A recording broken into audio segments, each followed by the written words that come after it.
敢有人真正遐兴生囝咧？来看台中有一个姓江的查甫人，伫咧5当前捌因为走踪囡仔的医药费，伫咧网络引起注意。迄当阵已经是5个囝的老爸，想袂到即阵又搁证实已经生第6胎啊！这网友就开始来批评伊，就是靠生囝来领补助款。伊家己是出面来解说讲，有正常食头路，借钱嘛有照起工咧行。也那社会局是表示讲会去了解状况。 提喷枪详细伫咧找垃圾的所在，结果豆豆切。台中市一个有5个囡仔的姓江的查甫人，2020年8因为经济状况无好，上网伫撞查某囝医药费，引发社会关心甲注意。之前网络出现一个短影音影片，讲工作中江先生即阵已经有6个囡仔，网友怀疑伊一直生囡仔是要领补助，车站伊出面来澄清，讲家己是脚踏实地工作来起家。那我好好工作了，因为那时候是同事在玩，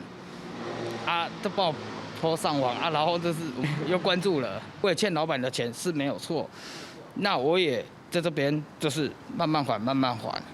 江先是讲，影片是同事翕的，无恶意，无想到造成外界误会。伊6个囡仔上大种已经读国小4年啊，上细也已经2岁啊。只有敢若这个上细有申请政府补助，伊即阵是伫咧中国车行负责洗车工作。副店长讲，江先是工作真认真，因为生活有需要，向车行头家有少7、8万，对每个月薪水内底来豆扣。 都还蛮正常，还蛮认真的啦。只是可能有时候，因为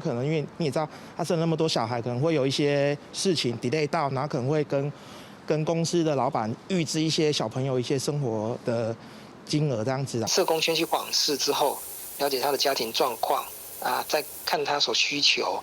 那如果他是经济上问题，我们也可以如果从政府能够协助的，然后另外再加上民间的其他的资源，处理上会是先从这样来着手。 台中市社会局讲，民众若是拄到经济困难，符合纾困救助条件，会使向户籍所在地区公所来申请补助，也是协助介绍民间的资源，邀请社工会去访视、评估家庭状况，也是提供做厝家囡仔照顾者服务。